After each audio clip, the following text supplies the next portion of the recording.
लोकसभा चुनाव से पहले राज्यसभा का दंगल जारी है। कांग्रेस हो या भाजपा, दोनों की पार्टियां राज्यसभा की सीट से सियासी समीकरण साध रही है। कांग्रेस में सोनिया गांधी को लेकर हलचल तेज है। सोनिया गांधी का स्वास्थ्य ठीक नहीं रहता। ऐसे में लोकसभा चुनाव लड़वाने के बजाय राजस्थान से राज्यसभा भेजने की तैयारी है। अभी यहां से पूर्व प्रधानमंत्री मनमोहन सिंह सदस्य थे, उन्हीं की जगह सोनिया गांधी को भेजा जा सकता है। वहीं आम आदमी पार्टी के पूर्व नेता और मशहूर कवि कुमार विश्वास जल्द ही राज्यसभा पहुंच सकते हैं। भाजपा उन्हें पार्टी में शामिल किए बिना राज्यसभा भेज सकती है। साथ ही भाजपा मुलायम सिंह यादव की छोटी बहू अर्पणा यादव को भी राज्यसभा भेज सकती है। कुमार विश्वास और अर्पणा को राज्यसभा भेजकर भाजपा जातीय और क्षेत्रीय समीकरण को साधने का प्रयास करेगी।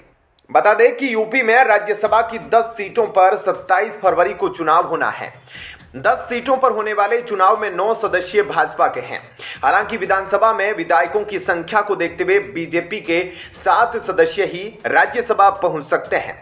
ऐसे में कई नामों की चर्चा तेज हो गई है। इसमें भाजपा अध्यक्ष जेपी नड्डा, दुष्यंत गौतम, कुमार विश्वास, अर्पणा यादव और मुख्तार अब्बास नकवी शामिल है। इन नामों के जरिए भाजपा जातीय और क्षेत्रीय समीकरण साधना चाहती है। ऐसे में भाजपा ओबीसी और एससी समाज के 1-2 नेताओं को राज्यसभा भेज सकती है। अर्पणा यादव को राज्यसभा भेजकर भाजपा यूपी में ओबीसी समाज को साधेगी। वहीं उत्तराखंड के प्रभारी दुष्यंत गौतम को टिकट देकर भाजपा एससी समाज में मजबूत पकड़ बनाना चाहेगी। अगर भाजपा अध्यक्ष जेपी नड्डा की बात की जाए तो वह अभी हिमाचल प्रदेश से राज्यसभा सदस्य हैं। उनका कार्यकाल भी समाप्त होने वाला है। हिमाचल प्रदेश से सिर्फ एक सीट पर राज्यसभा का चुनाव होना है। ऐसे में जेपी नड्डा को यूपी से राज्यसभा सदस्य बनाया जा सकता है। भारत जोड़ो न्याय यात्रा में राहुल गांधी के साथ चल रहे पार्टी नेता कन्हैया कुमार को लेकर क्या कांग्रेस बड़ा प्रयोग करने जा रही है? बिहार के बेगूसराय से ताल्लुक रखने वाले कन्हैया कुमार के राज्यसभा में जाने की अटकलें लग रही है। राजनीतिक हलकों में चर्चा है कि कांग्रेस पार्टी महाराष्ट्र से इस युवा नेता को उच्च सदन में भेज सकती है। पिछले कुछ मौकों पर कन्हैया कुमार पार्टी के कई बड़े मंचों पर नजर आ चुके हैं। कांग्रेस ने जब नागपुर में 2024 लोकसभा चुनावों के लिए तैयार है हम रैली का आयोजन किया था तो कन्हैया कुमार को संबोधित करने का मौका दिया गया था। यह अटकलें ऐसे वक्त पर लग रही है जब महाराष्ट्र कांग्रेस में ऑल इज नॉट वेल होने की बातें सामने आ रही है। क्या कहना है आपका इस पर कमेंट सेक्शन में अपनी राय जरूर दीजिएगा। जय हिंद, जय भारत। ओए गुरु, क्या बीजेपी में आने वाले हैं? नवजोत सिंह सिद्धू को लेकर पंजाब में क्यों गर्म है चर्चा का बाजार? लोकसभा चुनाव 2024 से पहले कांग्रेस के लिए पंजाब में एक बार फिर सियासी मुश्किलें बढ़ सकती है। पंजाब कांग्रेस के पूर्व अध्यक्ष और दिग्गज नेता नवजोत सिंह सिद्धू के पार्टी छोड़ने की सियासी अटकलें तेज हो गई है। इसके साथ ही पंजाब में आम आदमी पार्टी सरकार पर बेहद हमलावर सिद्धू के पंजाब में लौटने को लेकर कयास लगाए जा रहे हैं। नवजोत सिंह सिद्धू पंजाब कांग्रेस के लिए भी हमेशा से ही मुश्किलें खड़ी करते रहे हैं। एक तरफ जहां पंजाब में कांग्रेस लोकसभा चुनाव को लेकर आम आदमी पार्टी के साथ गठबंधन के मोर्चे पर माथापच्ची में जुटी है, तो दूसरी तरफ नवजोत सिंह सिद्धू ने ही कांग्रेस के लिए नई चुनौती खड़ी कर दी है। सिद्धू पार्टी की अहम बैठकों तक में शामिल नहीं हो रहे हैं और पंजाब कांग्रेस यूनिट परेशान है। सूत्रों के मुताबिक पंजाब कांग्रेस में सिद्धू की शिकायत सीधे कांग्रेस आलाकमान से कर दी गई है। इसके साथ ही पंजाब कांग्रेस की प्रदेश चुनाव समिति बैठक में शामिल नहीं होने पर सिद्धू को कारण बताओ नोटिस का सामना करना पड़ रहा है। इसके बाद सिद्धू ने सोशल मीडिया प्लेटफॉर्म एक्स पर लिखा, यह दबदबा, यह हुकूमत, यह नशा, यह दौलत सब किराएदार है, मकान बदलते रहते हैं। इसके बाद एक बार फिर से सिद्धू के कांग्रेस छोड़ने और भाजपा में लौटने की सियासी अटकलें तेज हो गई है। आइए जानते हैं कि सिद्धू को लेकर पंजाब में चर्चा का बाजार क्यों गर्म है और इसके क्या आधार है। दरअसल कांग्रेस आलाकमान के साथ भी लंबे समय से नहीं दिखे नवजोत सिंह सिद्धू के पुराने दोस्त पूर्व कांग्रेसी नेता सुनील जाखड़ के हाथों में ही इन दिनों पंजाब भाजपा की कमान है। इसके बाद चर्चा होने लगी है कि क्या नवजोत सिंह सिद्धू फिर से भाजपा में लौटने के रास्ते तलाश रहे हैं। इस बीच पंजाब में आप सरकार पर हमलावर लेकिन भाजपा पर नरम नवजोत सिंह सिद्धू ने 1 फरवरी को पंजाब प्रदेश कांग्रेस समिति के 4 पूर्व अध्यक्षों के साथ बैठक की थी। पंजाब प्रदेश कांग्रेस समिति के प्रमुख रह चुके नवजोत सिंह सिद्धू इन्हीं दिनों पंजाब कांग्रेस इलेक्शन कमेटी की बैठक में नहीं गए थे। बैठक में बुलाने पर भी पंजाब कांग्रेस के प्रभारी देवेंद्र यादव की चिट्ठी, फोन और मैसेज का भी नवजोत सिंह सिद्धू ने कोई जवाब नहीं दिया था। इससे अलग पंजाब कांग्रेस के पूर्व अध्यक्षों के साथ बैठक कर नवजोत सिंह सिद्धू ने सोशल मीडिया पर उसकी फोटो भी पोस्ट कर दी। बैठक से एक दिन पहले ही सिद्धू ने सोशल मीडिया पर पोस्ट में लिखा था, हुनर होगा तो दुनिया कद्र करेगी, एड़ियां उठाने से किरदार ऊंचे नहीं होते। इसके बाद पंजाब में नवजोत सिंह सिद्धू की अपनी अलग खिचड़ी पकाने को लेकर चर्चा तेज हो गई। राजनीतिक विश्लेषकों का मानना है कि सिद्धू पंजाब कांग्रेस के नेताओं के खिलाफ शक्ति प्रदर्शन कर रहे हैं। पंजाब के समराला में 11 फरवरी को कांग्रेस के राष्ट्रीय अध्यक्ष मल्लिकार्जुन खड़गे रैली करने वाले हैं। माना जा रहा है कि इस रैली के बाद नवजोत सिंह सिद्धू पर सख्त एक्शन लिया जा सकता है। हालांकि चर्चा यह भी है कि नवजोत सिंह सिद्धू इससे पहले ही अपना अगला राजनीतिक कदम बढ़ा सकते हैं और बीजेपी में शामिल हो सकते हैं। ऐसे में क्या कहना है आपका, इस पर कमेंट सेक्शन में अपनी राय जरूर दीजिएगा। जय हिंद, जय भारत। स्वामी प्रसाद मौर्य नाम की विकृत प्राणी को 2 वीर हिंदुओं ने काला झंडा दिखाया है। सुनने में आ रहा है सिर्फ इन युवकों का विरोध देख करके स्वामी प्रसाद मौर्य थर-थर कांपने लगा है और उसका पतलून पीला हो गया है। हिंदुओं के इलाके में पीटते पीटते बचा मौर्य लोगों ने दौड़ाया, दुम दबाकर भागा। उत्तर प्रदेश के प्रयागराज से सटे कौशाम्बी में सनातन विरोधी समाजवादी पार्टी के नेता स्वामी प्रसाद मौर्य को काले झंडे दिखाए गए। कौशाम्बी में हिंदू जागरण मंच के कार्यकर्ताओं ने स्वामी प्रसाद के काफिले को काले झंडे दिखाए और जमकर नारेबाजी की। इस दौरान हिंदू जागरण मंच के कार्यकर्ताओं ने जमकर प्रदर्शन भी किया। वो स्वामी प्रसाद मौर्य के सनातन विरोधी बयानों का विरोध कर रहे थे। कौशाम्बी में चल रहे राष्ट्रीय बौद्ध महोत्सव में शामिल होने के लिए स्वामी प्रसाद मौर्य वहां पहुंचे थे। इसी दौरान हिंदू जागरण मंच के कार्यकर्ताओं ने काले झंडे और जूते दिखाए। इसके बाद जूते फेंक के भी उनकी गाड़ी पर मारा गया। स्वामी प्रसाद के खिलाफ जमकर नारेबाजी की गई। इससे पुलिस प्रशासन में खलबली मच गई। पुलिस प्रदर्शनकारियों को काबू करने में जुट गई।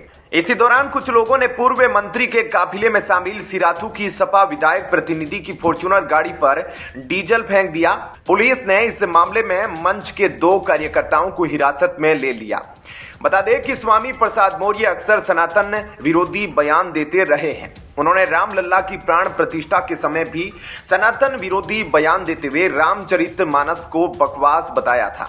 स्वामी प्रसाद ने कहा, देखो सुनो, पूरी दुनिया में भारत ऐसा देश है जहां पत्थरों में प्राण प्रतिष्ठा की जाती है।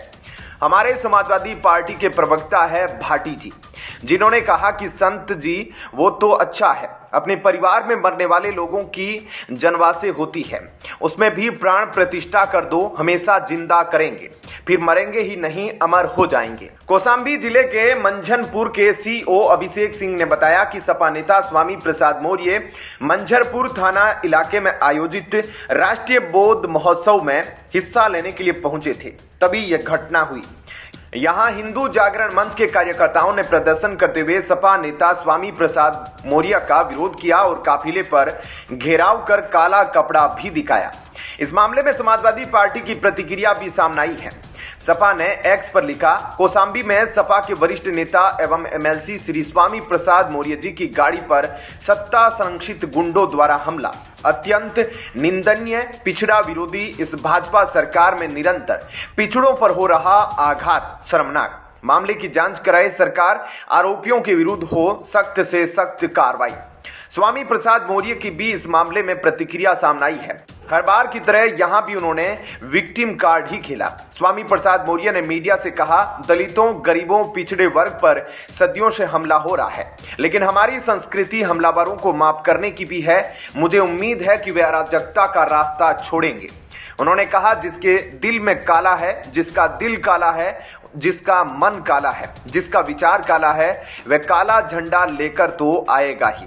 उन्होंने आगे कहा था, अगर प्राण प्रतिष्ठा करने से पत्थर संजीव हो जाता है तो प्राण प्रतिष्ठा करने से मुर्दा क्यों नहीं चल सकता। यहाँ पर पाखंड है, ढोंग है, आडंबर है और वैसे भी जो खुद भगवान है, जो सबका कल्याण करता है, हम इंसान की क्या हैसियत हम उसको प्राण प्रतिष्ठा करें। ऐसे में क्या कहना है आपका इस पर? कमेंट सेक्शन में अपनी राय जरूर दीजिएगा। जय हिंद, जय भारत। राजधानी दिल्ली के मेहरौली में स्थित 600 साल पुरानी मस्जिद पर 30 जनवरी को बुलडोजर चल गया। डीडीए की ओर से अचानक की गई इस कार्रवाई से वकीलों की फौज खड़ी हो गई और मामला दिल्ली हाईकोर्ट पहुंच गया। वहीं हाईकोर्ट ने भी दिल्ली विकास प्राधिकरण से इस पर जवाब मांगा है। कोर्ट ने पूछा है कि क्या आपने मेहरौली की इस ऐतिहासिक मस्जिद को गिराने से पहले कोई सूचना दी थी। दूसरी ओर डीडीए का कहना है कि उसने डिमोलिशन ड्राइव अभियान के चलते मस्जिद और उसके आसपास की संरचनाओं को अनधिकृत मानते हुए जमींदोज किया है। बहरहाल मामला कोर्ट में है। डीडीए को एक हफ्ते के भीतर जवाब देना होगा। वहीं इस मस्जिद के गिराए जाने से मुस्लिम समुदाय खासा नाराज है। डीडीए ने जिस अखुंदजी मस्जिद को अपने बुलडोजर से ध्वस्त किया है उसका भी एक इतिहास है। स्थानीय लोगों और मुस्लिम समुदाय के लोगों का कहना है कि यह मस्जिद आज से करीब 1300 साल पहले बनाई गई थी। इतिहासकारों का कहना है कि स्थानीय लोगों का दावा है कि यह मस्जिद 600 से 700 साल पुरानी थी और रजिया सुल्तान के शासनकाल यानी 1236 से 1240 के दौरान निर्मित हुई थी।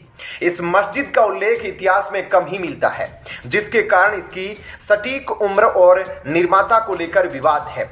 कुछ इतिहासकारों का मानना है कि यह मस्जिद 14वीं शताब्दी में तुगलक वंश द्वारा बनाई गई थी। मस्जिद के परिसर में बहरुल उलूम मदरसा और कुछ पुरानी कब्रें भी थी। दिल्ली के मेहरौली में 600 साल पुरानी मस्जिद गिराने का मामला दिल्ली हाईकोर्ट में पहुंच गया है। दिल्ली हाईकोर्ट ने इस मामले में दिल्ली विकास प्राधिकरण से जवाब मांगा है। कोर्ट ने पूछा कि क्या उसने 2 दिन पहले मेहरौली में एक मस्जिद को गिराने से पहले पूर्व सूचना दी थी। बुधवार को हुई कार्रवाई में अदालत ने डीडीए को यह भी बताने का निर्देश दिया कि किस आधार पर संपत्ति को तोड़ने का निर्णय लिया गया है। यह आदेश गुरुवार को सार्वजनिक किया गया। अदालत दिल्ली वक्फ बोर्ड की एक तत्काल याचिका पर सुनवाई कर रही थी। दिल्ली वक्फ बोर्ड ने अपनी याचिका में 600 साल पुरानी मस्जिद को ढहाने के लिए भूमि मालिक एजेंसी की तरफ से की गई कार्रवाई को लेकर सवाल उठाए थे। वक्फ बोर्ड की प्रबंध समिति ने आरोप लगाया कि अखुंदजी मस्जिद के इमाम को कोई पूर्व सूचना नहीं दी गई थी। अपने कदम का बचाव करते हुए डीडीए ने कहा कि संबंधित संपत्ति के संबंध में विध्वंस की कार्रवाई धार्मिक समिति की सिफारिश पर की गई थी। इसमें कहा गया है कि समिति ने 4 जनवरी को अपनी सिफारिश दी थी।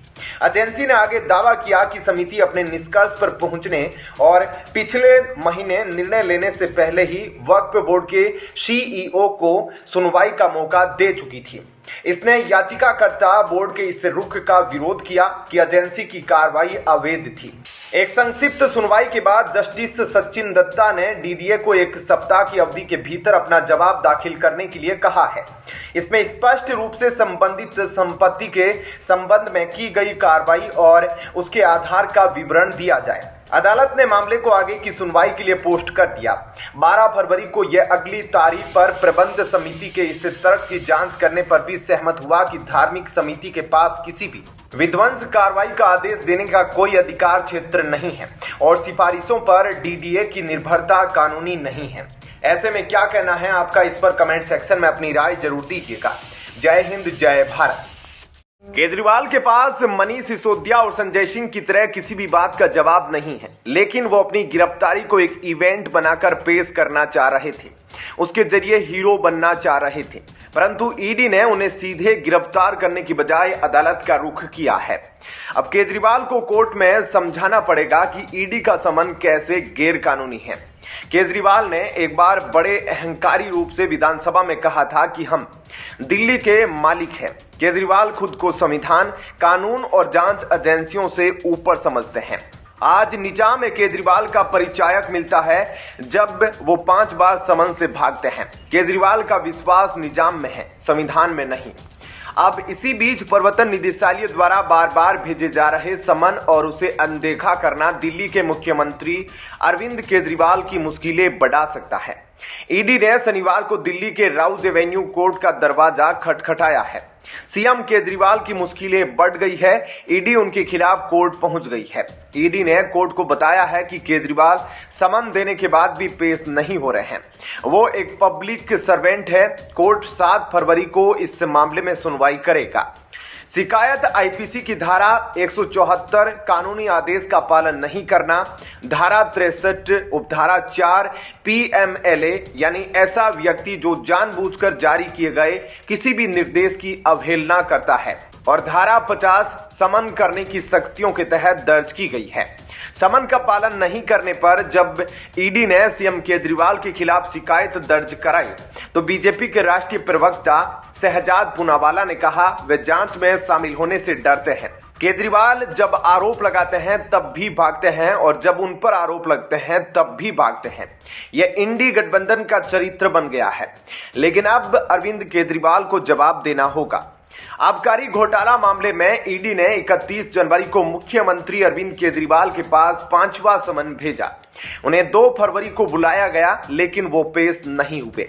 अरविंद केजरीवाल को पिछले हफ्ते चौथी बार ईडी ने समन जारी किया था और 18 जनवरी को एजेंसी के सामने पेश होने को कहा था।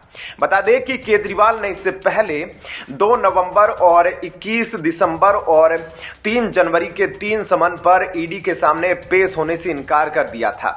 वहीं बीजेपी पर विधायकों की खरीद फरोख्त का आरोप लगाने पर अरविंद केजरीवाल दिल्ली पुलिस की जांच का सामना कर रहे हैं।